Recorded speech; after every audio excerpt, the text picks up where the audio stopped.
Lot 249 by Arthur Conan Doyle, adapted for radio by Julia Warren, with Carl Bengston, Jonathan Brandt, William Foreman, Simon Gibbons, Camden Van Leeuwen, Clive Marlowe, River Hock, and Arnold Schmidt.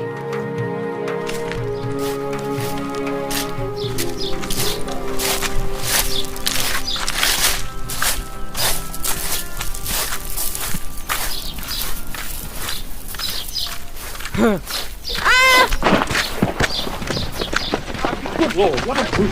Here, allow me to help you. Are you hurt, madam? There's a bench over here. Where's a constable when you want one?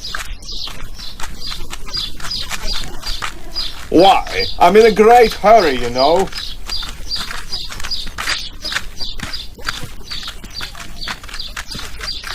I'm in a hurry, I tell you. Not too much to feel my stick.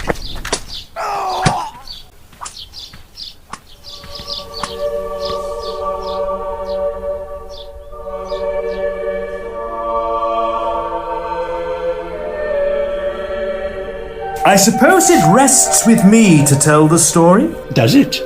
Of course, if you feel up to it. Oh, I know Styles and the Reverend Plumtree Peterson and others.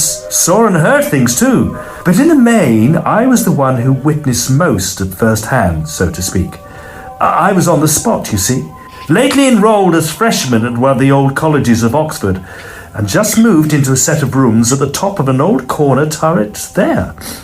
Of course, Mr. Conan Doyle is always most welcome to add in anything he feels I've left out. His turn of phrase will be quite different from mine, and no doubt will make a welcome change from my simple, dull sentences. My dear fellow, merely to add a touch of colour here and there. But you have a medical mind which makes you quite competent, I know, to recount accurately and faithfully what occurred. I see, I think. Whereas I, although also medically trained, have practiced in my small way the art of storytelling. I may continue, then? Of course. I shall simply be in the wings to add props and cues when you need them. I thank you. Now, where was I? Oh, you see, this is why I don't hold with narrators. They get in the way so and make us forget what we were saying. You were about to say, I think, that there were 3 of you occupying the sets of rooms in... There were 3 of us in that turret.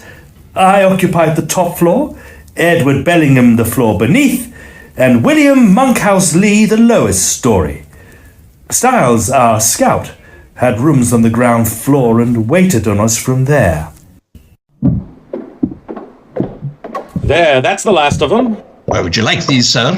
Oh, in the corner over there, if you wouldn't mind. Thank you.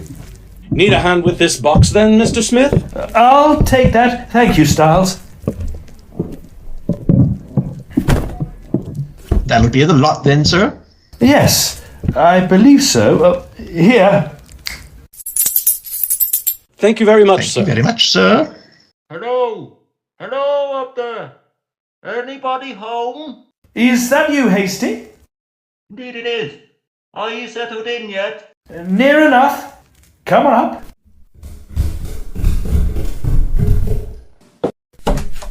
Of course, you had to take the room at the very top of the tower, didn't you?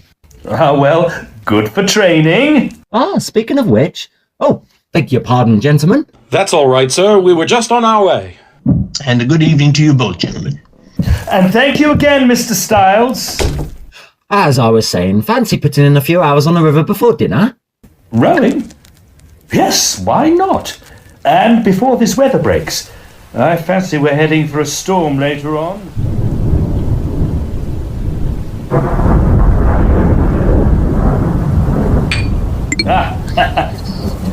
Have some whiskey. A Scotch in the jug and Irish in the bottle. No, thanks. I'm in for the skulls. I don't liquor when I'm training. How about you? I'm reading hard. I think it best to leave it alone. Indeed. Oh, by the way, Smith, have you made the acquaintance of either of the fellows on your stair yet? Just a nod when we pass, nothing more. I should be inclined to let it stand at that. I know something of them both. Not much, but as much as I want. I don't think I should take them to my bosom if I were you. Not that there's much amiss with Monkhouse Lee. Meaning the thin one? Precisely. He's a gentlemanly little fellow. I don't think there is any vice in him. But then you can't know him without knowing Bellingham. Meaning the fat one? Yes, the fat one. And he's a man who I, for one, would rather not know. What's up then? Drink? Cards? Cat? You used not to be censorious. Ah, you evidently don't know the man, or you wouldn't ask. There's something damnable about him, something reptilian. I should put him down as a man with secret vices and evil liver. He's no fool, though. They say that he is one of the best men in his line that they have ever had in the college. Medicine or classics? Eastern languages. He's a demon at them. Chillingsworth met him in Egypt last long, somewhere above the Second Cataract, and he told me that he just prattled to the Arabs as if he had been born and nursed and weaned among them, and they all ready to kiss the hem of his frock coat. Chillingsworth said that he never saw anything like it. Pretty good for an undergrad of old, wasn't it?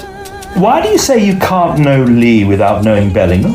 Because Bellingham is engaged to his sister Evelyn. Such a bright little girl, Smith. I know the whole family well. It's disgusting to see that brute with her. A toad and a dove, that's what they always remind me of. You show every card in your hand, old chap. What a prejudiced, green-eyed, evil-thinking old man it is. You have really nothing against the fellow except that? Well, I've known her ever since she was as long as that cherrywood pipe. And I don't like to see her taking risks. And it is a risk. He looks beastly, and he has a beastly temper, a venomous temper. Do you remember his row with Lon Norton? No. You always forget that I am a freshman. Ah, it was last winter, of course. Well, you know the towpath along by the river? There were several fellas going along it, Bellingham in front, when they came on an old market woman coming the other way. It had been raining. You know what those fields are like when it had rained and the path ran between the river and a great puddle that was nearly as broad. Well, what does this swine do but keep the path and push the old girl into the mud, where she and her marketing came to terrible grief. Where's a constable when It's you a want blackguard thing to do. And Lon Norton, who is as gentle a fellow as ever stepped, told him what he thought of it. One word led to another, and it ended in Norton laying his stick across the fellow's shoulders. There was the deuce of a fuss about it, and it's a treat to see the way in which Bellingham looks at Norton when they meet now. By Jove, Smith, it's nearly 11 o'clock. No hurry. Light your pipe again. Not I. I'm supposed to be in training. Here I've been sitting gossiping when I ought to have been safely tucked up. Good night, my son, and take my tip as to your neighbour. When Hasty had clattered off down the stairs, I chucked my pipe into the waste paper basket, drew my chair a little nearer to the lamp, and plunged into a formidable green-covered volume of medicine. I had sat reading for about an hour, and the hands of the noisy carriage clock upon the side table were rapidly closing together upon the 12 when... What was that? Perhaps I imagined it. Late-night nerves. Must be that fellow down below, Bellingham, the one Hasty warned me about. Hasty's a good fellow, but he can be a little rough and lacking in imagination or sympathy. He confuses constitution with character. A man who spends as much time on study as Bellingham does without taking exercise is, in Hasty's eyes, an effete, poor fellow. Well, whatever it was has stopped. Or walked into a table or something, I suppose. Now, where was I? Ah! What on earth? Come down! Bellingham's ill! Abercrombie Smith followed him closely downstairs. I followed Lee closely down. Excuse me, Mr. Doyle. Can't they hear me running downstairs? Aren't you too busy with your patient to be narrating? Point taken, I suppose. As I was saying, Smith followed Lee into the sitting room, which was beneath his own, and intent as he was upon the matter in hand, he could not but take an amazed glance around him as he crossed the threshold. It was such a chamber as he had never seen before, a museum rather than a study. Walls and ceiling were thickly covered with 1,000 strange relics from Egypt and the East. Tall, angular figures bearing burdens or weapons stalked in an uncouth frieze around the apartments. Above were statues, bull-headed, stork-headed, cat-headed, owl-headed statues with viper-crowned almond eyes, monarchs and strange beetle-like deities cut out of the blue Egyptian lapis lazuli. Horus and Isis and Osiris peeped down from every niche and shelf, while across the ceiling a true son of old Nile, a great hanging-jawed crocodile, was slung in a double noose. In the centre of this singular chamber was a large square table littered with papers, bottles, and dried leaves of some graceful palm-like plant. These varied objects had all been heaped together in order to make room for a mummy case which had been conveyed from the wall, as was evident from the gap there, and laid across the front of the table. The mummy itself, a horrid, black, withered thing, like a charred head on a gnarled bush, was lying half out of the case with its claw-like hand and bony forearm resting upon the table. My God! He's dying! Propped up against the sarcophagus was an old yellow scroll of papyrus, and in front of it, in a wooden armchair, sat the owner of the room, his head thrown back, his widely opened eyes directed in a horrified stare to the crocodile above him, and his blue, thick lips puffing loudly with every expiration. Only a feint, I think. Just give me a hand with him. You take his feet. Now, onto the sofa. Can you kick all those little wooden devils off? What a litter it is. Now he'll be all right if we undo his collar and give us some water. What has he been up to at all? I don't know. I heard him cry out. I ran up. I know him pretty well, you know. It is very good of you to come down. His heart is going like a pair of castanets. He seems to me to be frightened all to pieces. Chuck the water over him. What a face he has got on him. It was indeed a strange and most repellent face, for colour and outline were equally unnatural. It was white, not with fear, but with an absolutely bloodless white, like the underside of a sole. It seemed to Smith, as he looked down upon him, that he had never seen nature's danger signals flying so plainly upon a man's countenance, and his thoughts turned more seriously to the warning which Hasty had given him an hour before. What the deuce can have frightened him so? It's the mummy. The mummy? Well, how then? I don't know. It's beastly and morbid. I wish he would drop it.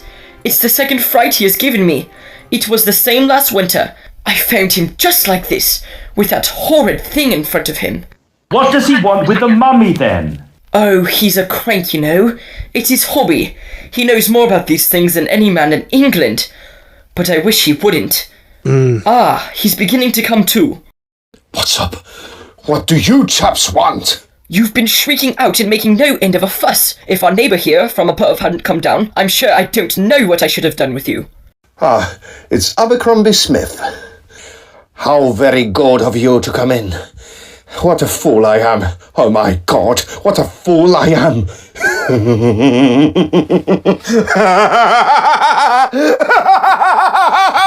Look here. Drop it. Your nerves are all in a jangle. You must drop these little midnight games with mummies, or you'll be going off your chump. I wonder whether you would be as cool as I am if you had seen. What then? Oh, nothing. I meant that I wonder if you could sit up at night with a mummy without trying your nerves. I have no doubt that you are quite right. I dare say that I have been taking it out of myself too much lately. But I am all right now. Please don't go, though. Just wait for a few minutes until I'm quite myself.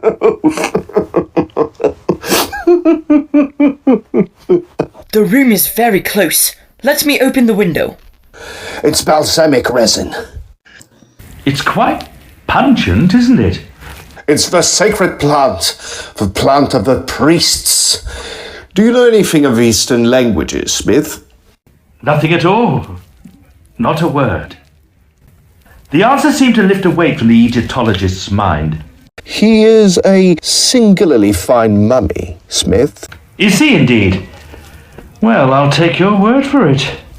Smith stepped over to the table and looked down with a professional eye at the black and twisted form in front of him.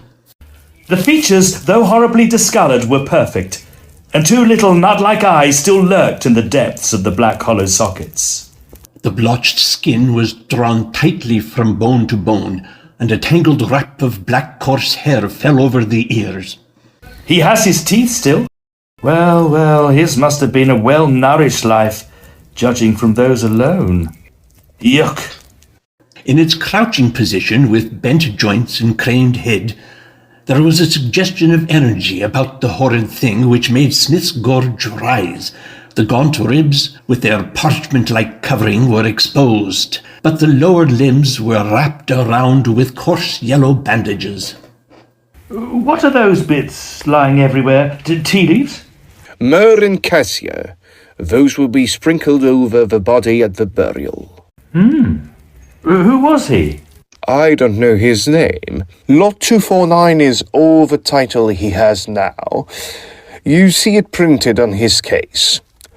That was his number in the auction at which I picked him up. He has been a very pretty sort of fellow in his day. He has been a giant. Feel his great knotted bones, too? He would be a nasty fellow to tackle. Perhaps these very hands helped to build the stones into the pyramids.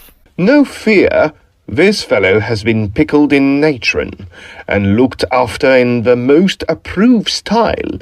It has been calculated that this sort of thing cost about £730 in our money. Our friend was a noble at the least. What do you make of that small inscription near his feet, Smith? I told you that I know no Eastern tongue. Ah, so you did. It is the name of the embalmer, I take it. A very conscientious worker he must have been. I wonder how many modern works will survive 4,000 years. He kept on speaking lightly and rapidly, but it was evident to me that he was still palpitating with fear. His hands shook, his lower lip trembled, and look where he would, his eye always came sliding round to his gruesome companion. Through all his fear, however, there was a suspicion of triumph in his tone and manner. He gave the impression of a man who has gone through an ordeal, the marks of which he still bears upon him, but which has helped him to his end. You're not going yet? Yes, I must go. I have my work to do. You're all right now. I think that with your nervous system, you should take up some less morbid study. Oh, I am not nervous as a rule, and I haven't wrapped mummies before. You fainted last time. Ah, yes, so I did. Well, I must have a nerve tonic or a course of electricity. You are not going, Lee? I'll do whatever you wish, Ned. Then I'll come down with you and have a shakedown on your sofa. Good night, Smith. I'm so sorry to have disturbed you with my foolishness. We shook hands, and as I stumbled upstairs back to my rooms, I heard a key turn in a door, and the steps of my two new acquaintances as they descended to the lower floor. In this strange way began the acquaintance between Edward Bellingham and Abercrombie Smith, an acquaintance which the latter, at least, had no desire to push forward. Bellingham, however, appeared to have taken a fancy to his rough-spoken neighbour, and had made his advances in such a way that he could hardly be repulsed without absolute brutality. Twice he called to thank Smith for his assistance, and many times afterwards he looked in with books, papers, and such other civilities as two bachelor neighbours can offer each other. He was, as Smith soon found, a man of wide reading, with catholic tastes and an extraordinary memory. His manner, too, was so pleasing and suave that one came, after a time, to overlook his repellent appearance. For a jaded and wearied man he was no unpleasant companion, and Smith found himself after a time looking forward to his visits, and even returning them. Clever as he undoubtedly was, however, the medical student seemed to detect a dash of insanity in the man. He broke out at times into a high, inflated style of talk, which was in contrast with the simplicity of his life.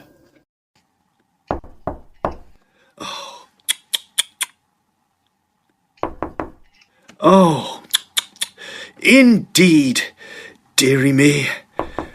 Ah, well, time for a quick pipe, I suppose. Oh.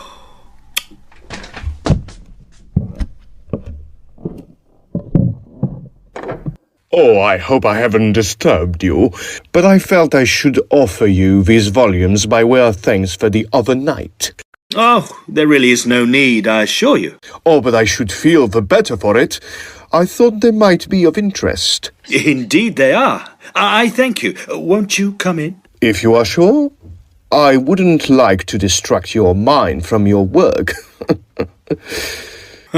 Oh, it's time for a breather, I think. Whiskey?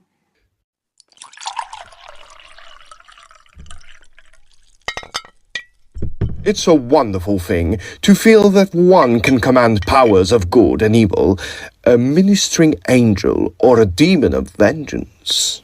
Indeed. For myself, I would feel it a wonderful thing if I could command the weather. But we can all dream. Oh, the weather? But that is something quite else altogether. Now, I was reading Socrates the other day, and you know what he says on the perception of good versus evil.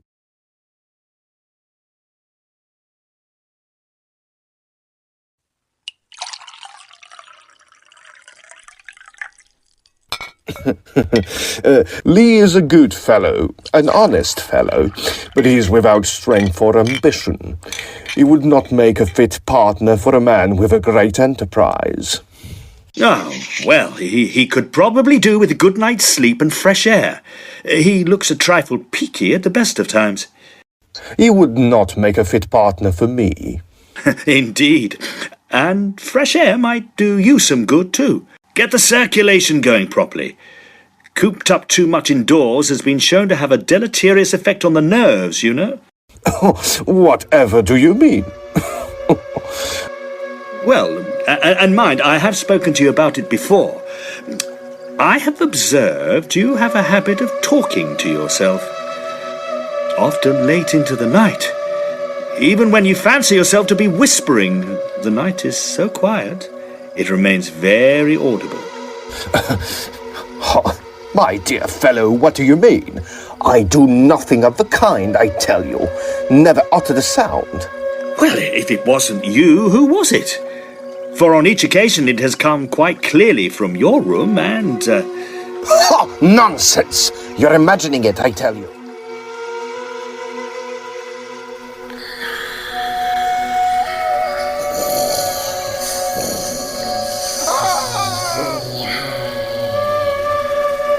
Had Abercrombie Smith had any doubt as to his own ears, he had not to go far to find corroboration. Tom Styles, the manservant who had attended to the wants of the lodgers in the turret for a longer time than any man's memory could carry him, was sorely put to it over the same matter. If you please, sir. Yes, Styles? Do you think Mr. Bellingham is all right, sir? All right, Styles? Yes, sir, right in his head, sir. Why should he not be then? Well, I don't know, sir. His habits has changed of late. He's not the same man he used to be, though I make free to say he was never quite one of my gentlemen like Mr. Hasty or yourself, sir. He's took to talking to himself something awful. I wonder it don't disturb you. I don't know what to make of him, sir. I don't know what business it is of yours, Styles. Well, I takes an interest, Mr. Smith. It may be forward of me, but I can't help it. I feel sometimes as if I was mother and father to my young gentleman. It all falls on me when things go wrong and relations come. But, Mr. Bellingham, sir, I want to know what it is that walks about his room sometimes when he's out and when the door's locked on the outside. You're talking nonsense, Styles. Maybe so, sir, but I heard it more'n once with my own ears. Rubbish, Styles. Very good, sir. You'll ring the bell if you want me. Abercrombie gave little heed to the gossip of the old manservant, but a small incident occurred a few days later which left an unpleasant effect upon his mind, and brought the words of Styles forcibly to his memory. Now, as we drew closer, what had seemed like a hill revealed a set of porticos simply jutting out from the side, with a neat narrow door leading to the tomb within, daubed over time with a choice selection of graffiti. Some of them... What was that? Graffiti? Why, the slogans the ancients would scroll on walls. No, not that. I heard the door open below. There's some fellow gone in or out of your room. I surely locked it. I am almost positive that I locked it. No one could have opened it. Why, I hear someone coming up the stairs now. Bellingham rushed out, hurried down the stairs, and I thought I caught the sound of whispering. A moment later, I heard his door shut. The key creaked in the lock, and Bellingham, with beads of moisture upon his pale face, re-entered the room.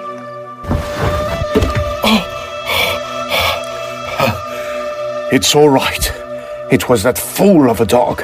He had pushed the door open. I don't know how I came to forget to lock it. I didn't know you kept a dog. Yes, I haven't had him for long. I must get rid of him. He's a great nuisance. He must be if you find it so hard to shut him up. I should have thought that shutting the door would have been enough without locking it. He's of some value, you know, and it would be awkward to lose him. I am a bit of a dog fancier myself. Perhaps you'll let me have a look at it? Certainly, but I'm afraid it cannot be tonight. I have an appointment. Is that clock right? Then I am a quarter of an hour late already. You'll excuse me, I'm sure.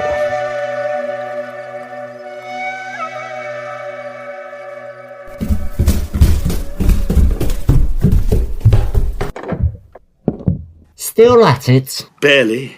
Well, I won't keep you. 3 whiffs of baccy and I'm off. Help yourself.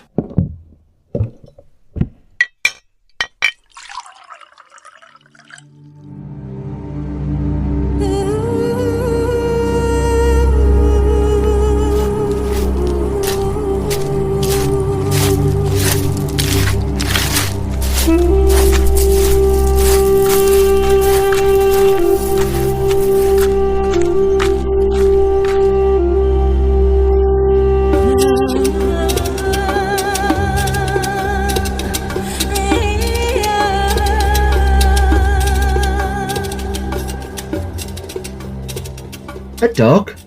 I didn't think Bellingham had a dog. Nor has he.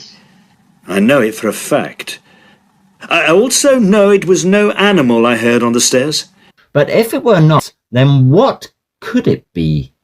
And what was it your man Styles said again? That something paces the room at times when Bellingham is absent. Could it be a woman? I rather think so. Of course, if that is the case. It would mean disgrace and expulsion to Bellingham if it were discovered by the authorities. Which would explain his anxiety and falsehoods. And yet, it seems impossible. Hiding a woman.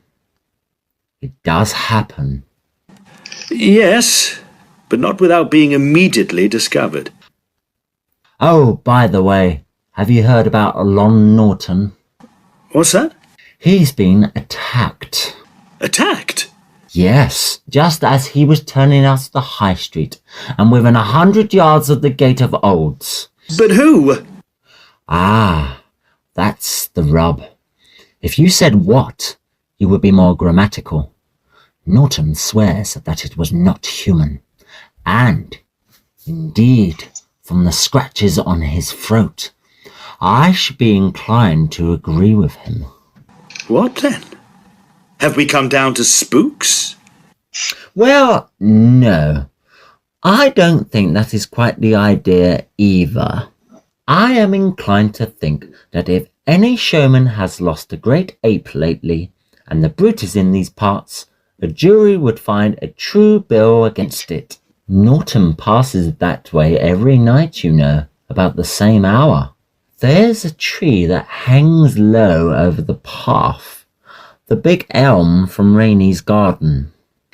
Norton thinks the thing dropped on him out of the tree. Anyhow, he was nearly strangled by 2 arms, which he says were as strong and as thin as steel bands. He saw nothing, only those beastly arms that tightened and tightened on him. He yelled his head nearly off, and a couple of chaps came running, and the thing went over the wall like a cat.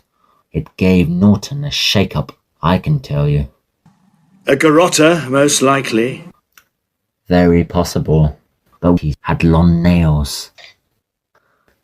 By the way, your beautiful neighbour would be pleased if he heard about it. He had a grudge against Norton, and he's not a man, from what I know of him, to forget his little debts. But, hello, old chap. What have you got in your noddle? Nothing. You looked as if something I said had taken you on the raw. By the way, you have made the acquaintance of Master B since I looked in last, have you not? Young Monkhouse Lee told me something to that effect. Yes, I know him slightly. He has been up here once or twice. Well, you're big enough and ugly enough to take care of yourself. He's not what I should call exactly a healthy sort of Johnny, though no doubt he's very clever and all that. But you'll soon find out for yourself. Lee's all right. He's a very decent little fellow. Well, so long, old chap. I row Mullins for Vice-Chancellor's Potts on Wednesday week, so mind you come down in case I don't see you before. For 10 days, the medical student confined himself so closely to his studies that he neither saw nor heard anything of either of the men beneath him. At the hours when Bellingham had been accustomed to visit him, he took care to sport his oak, and though he more than once heard a knocking at his outer door, he resolutely refused to answer it. One afternoon, however, he was descending the stairs when, just as he was passing it, Bellingham's door flew open and young Monkhouse Lee came out with his eyes sparkling and a dark flush of anger upon his olive cheeks. Close at his heels followed Bellingham, his fat, unhealthy face all quivering with malignant passion. You fool! You'll be sorry! Very likely. Mind what I say. It's off. I won't hear of it. You've promised anyhow! Oh, I'll keep that. I won't speak. But I'd rather little Eva was in her grave. Once for all. It's off. She'll do what I say. We don't want to see you again. It was the day of the sculling match between Hasty and Mullins, and a stream of men were making their way down to the banks of the river. A May sun was shining brightly, and the yellow path was barred with the black shadows of the tall elm trees. Black-clad tutors, prim officials, pale reading men, brown-faced, straw-hatted young athletes in white sweaters or many-coloured blazers, all were hurrying towards the blue winding river which curves through the Oxford meadows. So the engagement is off then? That's what it sounded like. I had no wish to hear more and hurried on, but still, I'm glad to think that the matter is at an end. That Bellingham. When he's in a fury, he's no pretty sight, I tell you. Not fit company for an innocent girl like that. Yes, I'm on my way. I must go, but any idea what caused the quarrel in the first place? None at all. I do wonder also what the promise was that he wanted Lee to keep.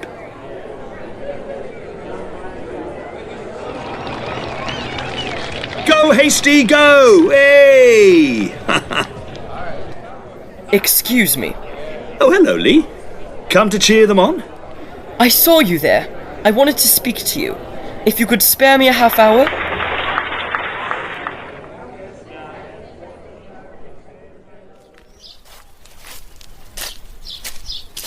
This cottage is mine. I share it with Harrington of King's. Come in, have a cup of tea.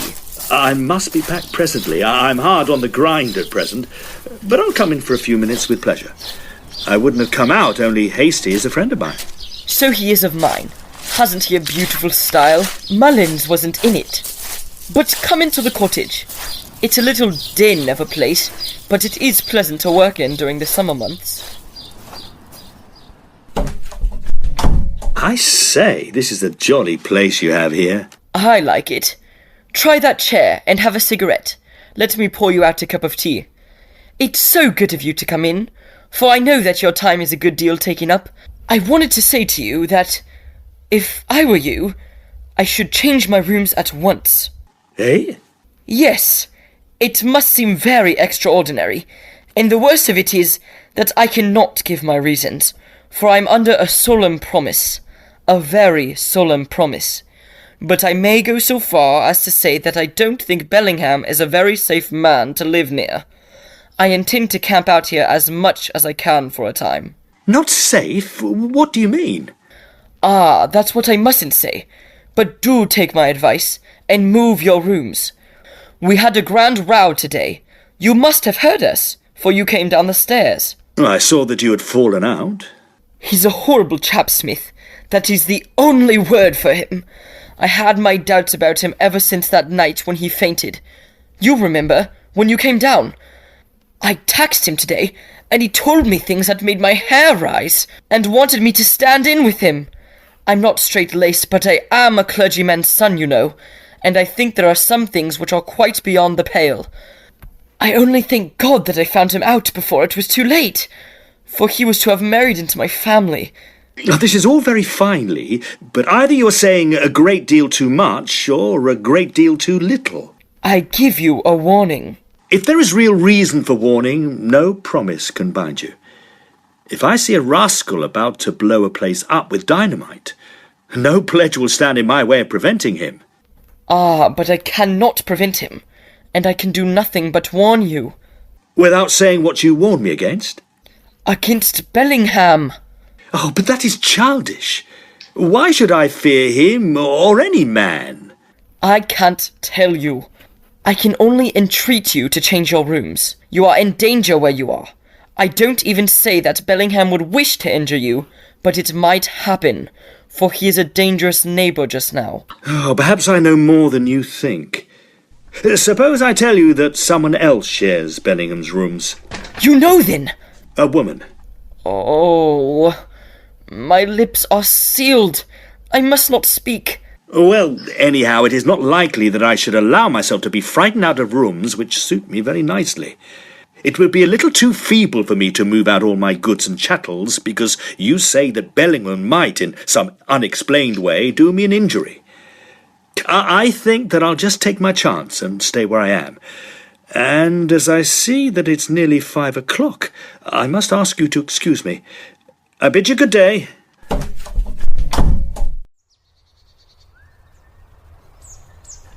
There was one little indulgence which I always allowed myself, however closely my work might press upon me. Twice a week, on the Tuesday and the Friday, it was my invariable custom to walk over to Farlingford, the residence of Dr. Plumtree Patterson, situated about 1.5 miles out of Oxford. Peterson had been a close friend of my elder brother Francis, and as he was a bachelor, very well-to-do, with a good cellar and a better library. His house was a pleasant goal for a man who was in need of a brisk walk. Twice a week, then, I would swing out there along the dark country roads and spend a pleasant hour in Peterson's comfortable study, discussing, over a glass of old port, varsity, gossip, and medicine. So it was that the day after my encounter with Monkhouse Lee, I shut up my books at 8:15 in preparation for my excursion. As I was leaving my room, however... Oh, there's that book Bellingham lent me. I'll return it on my way down. Hello? Bellingham? That's odd, the door's open. I'll just leave it with my card over here. The lamp was turned half down, but I could see the details of the room plainly enough. It was all much as I had seen it before. The frieze, the animal-headed gods, the hanging crocodile, and the table littered over with papers and dried leaves. The mummy case stood upright against the wall, but the mummy itself was missing. There was no sign of any second occupant of the room, and I felt, as I withdrew, that I had probably done Bellingham an injustice.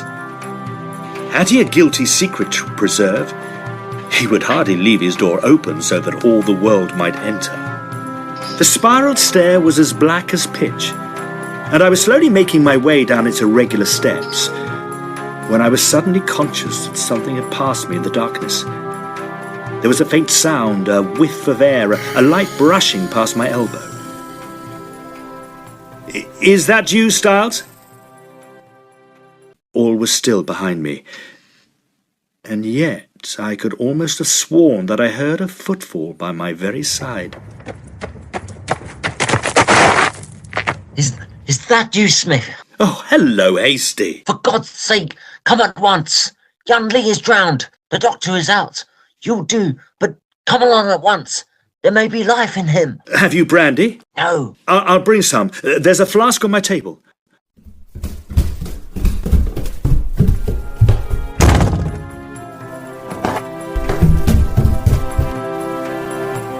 Good heavens. Hello? Is that you, Smith? What is it? What ails you, man? It's life and death with Lee, you know. The door. Yes, it's open. What of it? He's not there, but look. Look at the mummy. Yes, I see the beastly thing, but come, we must go. It wasn't there before. Not 5 minutes ago, I was in here. How did he get there? Trick of the light, surely. Now, come on, hurry up. Let us do a sprint. It is well under a mile, and we should do it in 5 minutes. Neck and neck they dashed through the darkness, and did not pull up until panting and spent. They had reached the little cottage by the river. Young Lee, limp and dripping like a broken water plant, was stretched upon the sofa, the green scum of the river upon his black hair, and a fringe of white foam upon his leaden-hued lips. Beside him knelt his fellow student Harrington, endeavouring to chafe some warmth back into his rigid limbs. I think there's life in him. Put your watch glass to his lips. Yes, there's dimming on it. You take one arm, Hasty. Now work it as I do, and we'll soon pull him round. For 10 minutes they worked in silence, inflating and depressing the chest of the unconscious man. At the end of that time, a shiver ran through his body. His lips trembled, and he opened his eyes. Oh! Wake up, old chap. You've frightened us quite enough. Have some brandy. Take a sip from the flask.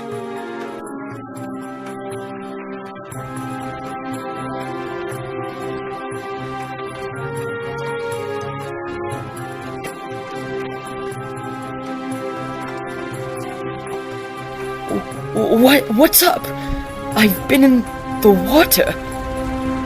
Oh, yes. I remember. How did you fall in? I didn't fall in. I was thrown in. I was standing by the bank, and something from behind me picked me up like a feather and hurled me in. I heard nothing, and I saw nothing, but I know what it was for all that. And so do I. You've learned, then? You remember the advice I gave you? And I begin to think that I shall take it. I don't know what the deuce you fellas are talking about, but I think if I were you, Harrington, I should get Lee to bed at once. It would be time enough to discuss the why and the wherefore when he is a little stronger. I think, Smith, you and I can leave him alone now. I am walking to college, and if you are coming in that direction, we can have a chat. But it was little chat that they had upon their homeward path. Smith's mind was too full of the incidents of the evening. What had been a dim suspicion, a vague, fantastic conjecture, had suddenly taken form, and stood out in his mind as a grim fact, a thing not to be denied. And yet how monstrous it was, how unheard of, how entirely beyond the bounds of human experience. An impartial judge, or even the friend who walked by his side, would simply tell him that his eyes had deceived him, that the mummy had been there all the time, that young Lee had tumbled into the river as any other man tumbles into a river, and that blue pill was the best thing for a disordered liver. And yet he could swear that Bellingham was a murderer at heart, and that he wielded a weapon such as no man had ever used in all the grim history of crime. And if you ask me, there's only so much study a brain can take in before something gives way. Of course, he'll have an aversion to water after this, but if I were him, I'd try it and see what a stiff country walk and some rowing might not do for him. Don't you agree? Well, I'm off to my bed, as you're not disposed to be sociable. Eh? My apologies. I took a bigger shock than I thought. Well, he's out of it now. I'll see you tomorrow. Oh, aye, till tomorrow. Abercrombie Smith crossed the quadrangle to his corner turret with a strong feeling of repulsion for his chambers and their associations. He would take Lee's advice and move his quarters as soon as possible, for how could a man study when his ear was ever straining for every murmur of a footstep in the room below? He observed as he crossed over the lawn that the light was still shining in Bellingham's window, and as he passed up the staircase...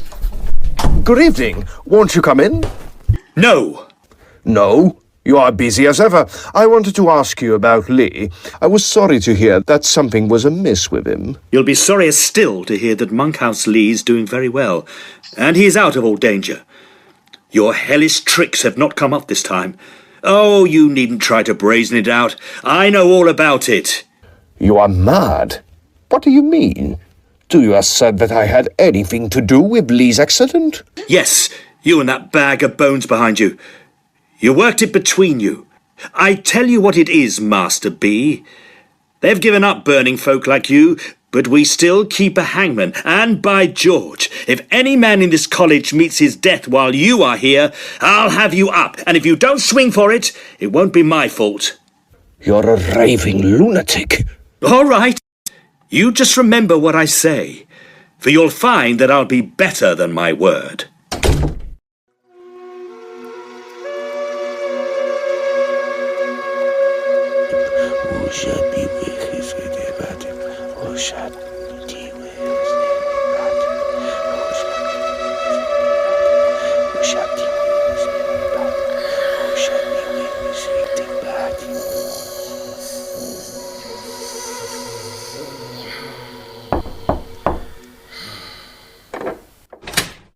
Harrington, come in, come in. Take a seat, take a seat. How is the patient?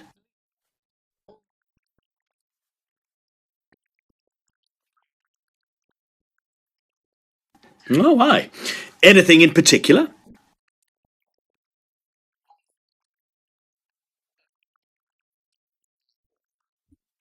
Ah.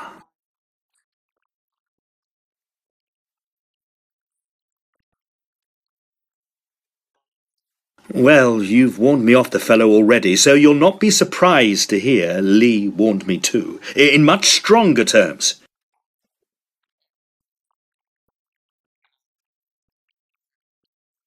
Indeed, I was passing by Bellingham's rooms when they were, in discussion.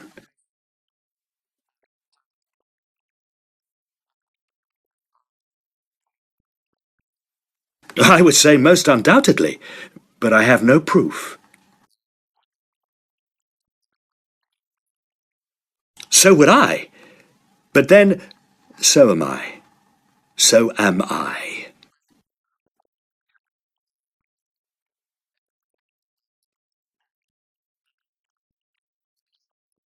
I shall be moving my quarters as soon as I possibly can. And my own experiences.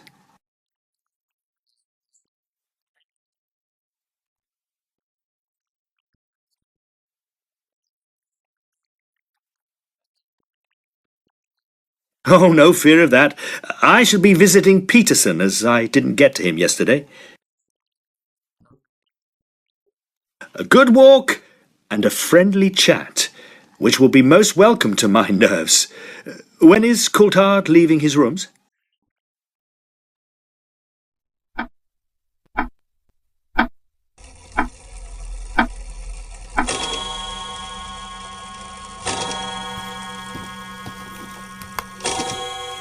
That's enough for today. Hat, coat. Oh, it will be a blessing to be away, even for a few hours. Bellingham's door was shut as I passed. But glancing back when I was some distance from the turret, I saw his head at the window outlined against the lamplight, his face pressed apparently against the glass as he gazed out into the darkness. It was a blessing to be away from all contact with him, if but for a few hours. And I stepped out briskly and breathed the soft spring air into my lungs. In a matter of minutes I was... Excuse me while I add some description here.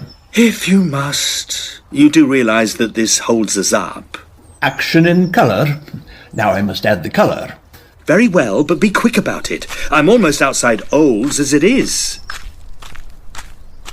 The half-moon lay in the west between two Gothic pinnacles, and threw upon the silvered street a dark tracery from the stonework above. There was a brisk breeze, and light, fleecy clouds drifted swiftly across the sky. Aural was on the very border of the town, and in 5 minutes Smith found himself beyond the houses and between the hedges of a May-scented Oxfordshire lane. It was a lonely and little frequented road which led to his friend's house. Early as it was, Smith did not meet a single soul upon his way. He walked briskly along until he came to the avenue gate, which opened into the long gravelled drive leading up to Farlingford. In front of him he could see the cosy red light of the windows glimmering through the foliage. He stood with his hand upon the iron latch of the swinging gate, and he glanced back at the road along which he had come. Something was coming swiftly down it. What is it? What is that? Dear God, it moves so fast!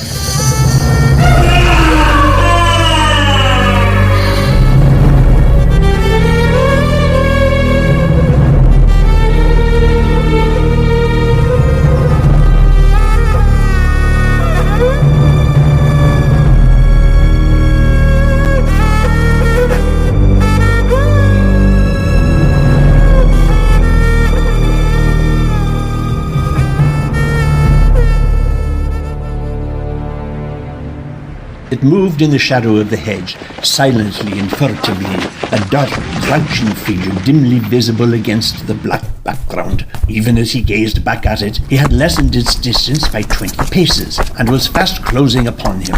Out of the darkness he had a glimpse of a scraggy neck, and of 2 eyes that will ever haunt him in his dreams. He turned, and with a cry of terror he ran for his life up the avenue. He was a famous runner, but never had he run as he ran that night. He could hear a swift, dry patter behind him, and could see as he threw back a glance that his horror was bounding like a tiger at his heels. Thank God the door was ajar.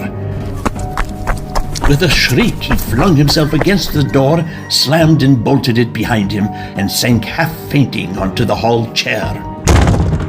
My goodness. Smith, what's the matter? Give me some brandy. You need it. Why, man, you're as white as a cheese. I was never so unmanned before. But with your leave, Peterson, I will sleep here tonight, for I don't think I could face that road again except by daylight. It's weak, I know, but I can't help it. Of course you shall sleep here if you wish. I'll tell Mrs. Burney to make up the spare bed. Where are you off to now? Come up with me to the window that overlooks the door. I want you to see what I have seen.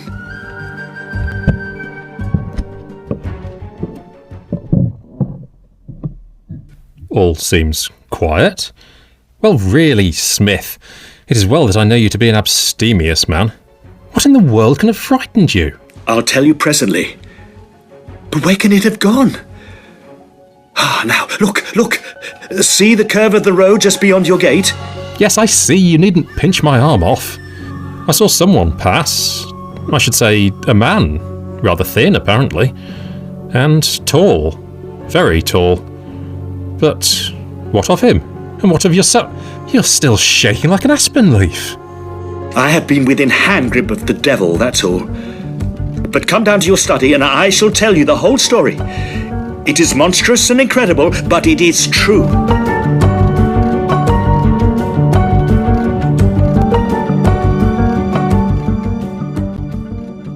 never heard of such a thing in my life. Never. You've told me the facts. Now, tell me your inferences. You can draw your own. But I should like to hear yours. You have thought over the matter, and I have not. Well, it must be a little vague in detail, but the main points seem to me to be clear enough. This fellow Bellingham, in his Eastern studies, has got hold of some infernal secret by which this mummy can be temporarily brought to life.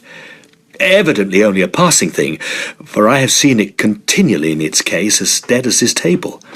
Having done it, he naturally bethought him that he might use the creature as an agent. It has intelligence and it has strength.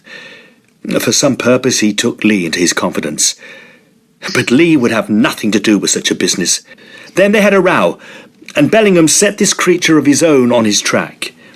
He had already tried its powers upon another man, Norton, towards whom he had a grudge. It is the merest chance that he has not two murders upon his soul. Then, when I taxed him with the matter, he had the strongest reasons for wishing me out of the way, before I could convey my knowledge to anyone else. He got his chance when I went out, for he knew my habits and where I was bound for. I have had a narrow shave, Peterson, and it is mere luck you didn't find me on your doorstep in the morning. I'm not a nervous man as a rule, and I never thought to have the fear of death put upon me as it was tonight. My dear boy, you take the matter too seriously. Your nerves are out of order with your work, and you make too much of it. How could such a thing as this stride about the streets of Oxford, even at night, without being seen? It has been seen. There is quite a scare in the town about an escaped ape, as they imagine the creature to be. It is the talk of the place. Well, it's a striking chain of events, and yet, my dear fellow, you must allow that each incident in itself is capable of a more natural explanation. What? Even my adventure of tonight? Certainly. You come out with your nerves all unstrung and your head full of this theory of yours. Some gaunt, half-famished tramp steals after you, and seeing you run is emboldened to pursue you. Your fears and imagination do the rest. It won't do, Peterson, it won't do. And again, in the instance of your finding the mummy case empty, you know that the lamp was half turned down. It is quite possible that you may have overlooked the creature in the first instance. No, it is out of the question. And then Lee may have fallen into the river, and then Norton been garrotted. It is certainly a formidable indictment that you have against Bellingham. But if you were to place it before a police magistrate, he would simply laugh in your face. I know he would. That is why I mean to take the matter into my own hands. Eh? Yes. I feel that a public duty rests upon me, and besides I must do it for my own safety, unless I choose to allow myself to be hunted by this beast out of the college, and that would be a little too feeble. I've quite made up my mind what I shall do, and first of all, may I use your paper and pens for an hour? Most certainly. You'll find all that you want upon that side table. Abercrombie Smith sat down before a sheet of foolscap, and for an hour, and then for a second hour, his pen travelled swiftly over it, Page after page was finished and tossed aside while his friend leaned back in his armchair, looking across at him with patient curiosity. There. Finished. Now kindly sign this as a witness. A witness? Of what? Of my signature and of the date. The date is the most important. Why, Peterson, my life might hang upon it. My dear Smith, you are talking wildly. Let me beg you to go to bed. On the contrary, I never spoke so deliberately in my life, and I will promise to go to bed the moment you have signed it. But what is it? It is a statement of all that I have been telling you tonight. I wish you to witness it. Certainly. There you are. But what is the idea? You will kindly retain it and produce it in case I am arrested. Arrested? For what? For murder. It is quite on the cards. I wish to be ready for every event. There is only one course open to me, and I am determined to take it. For heaven's sake, don't do anything rash. Believe me, it would be far more rash to adopt any other course. I hope that we won't need to bother you, but it will ease my mind to know that you have this statement of my motives. And now I am ready to take your advice and to go to roost, for I want to be at my best in the morning.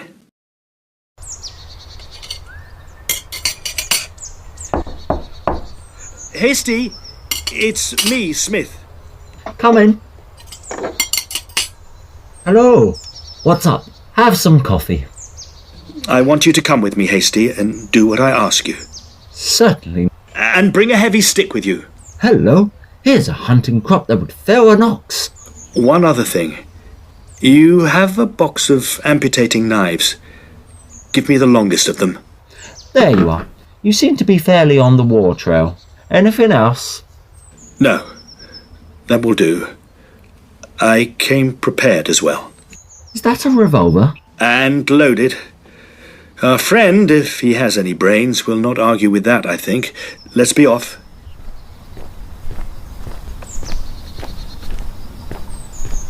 We are neither of us chickens, Hasty. I think I can do this job alone, but I take you as a precaution. I'm going to have a little talk with Bellingham. If I have only him to deal with, I won't, of course, need you. If I shout, however, up you come and lam out with your whip as hard as you can lick. Do you understand? All right, I'll come if I hear you bellow. Stay here, then. I may be a little time, but don't budge until I come down. I'm a fixture.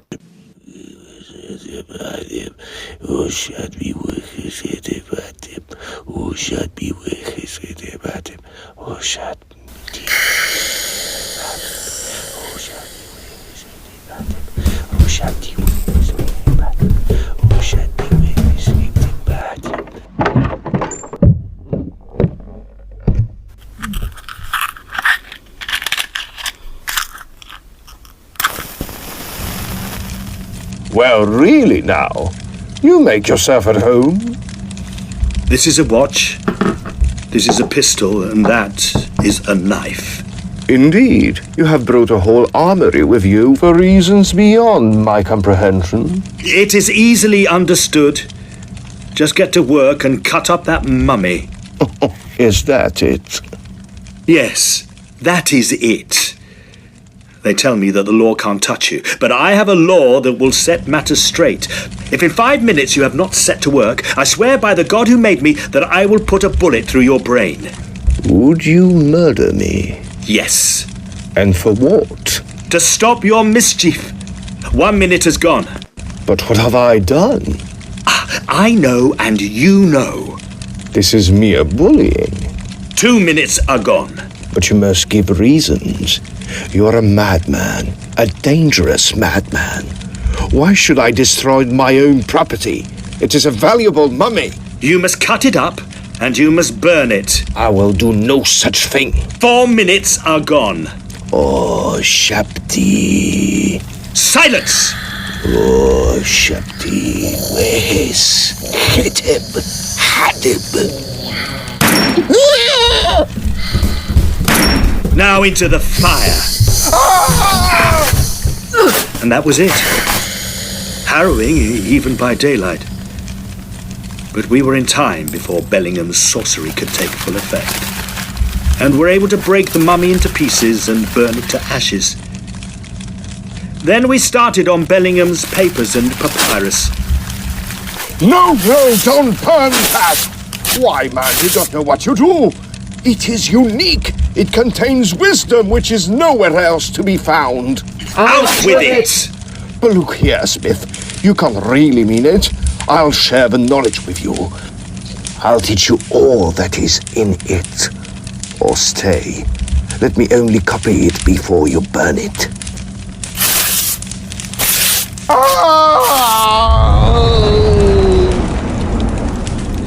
In a quarter of an hour, a few charred and brittle sticks were all that was left of lot number 249. I held him at gunpoint as Hasty unlocked the drawer that held the papyrus and threw it into the fire.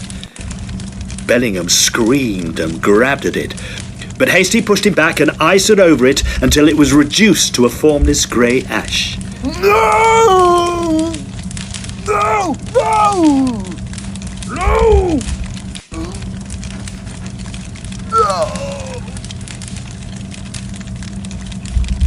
Now, Master B, I think I have pretty well drawn your teeth. You'll hear from me again if you return to your old tricks.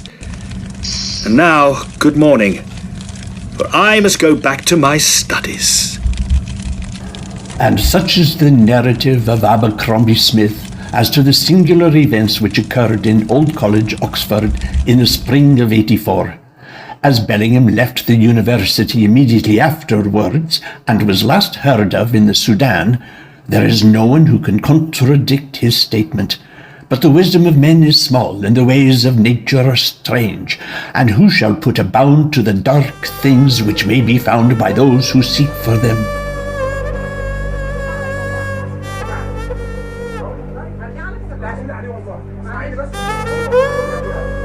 What is it?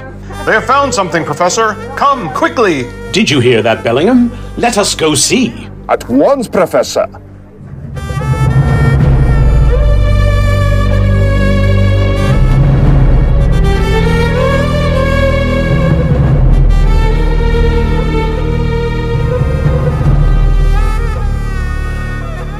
You have been listening to Lot 249, adapted for audio from a short story by Arthur Conan Doyle, with Clive Marlowe as Abercrombie Smith, Jonathan Brandt as Bellingham, Camden Van Leeuwen as Monkhouse Lee, River Hawk as Harrington, Simon Gibbons as Hasty, and Carl Bengston as Arthur Conan Doyle.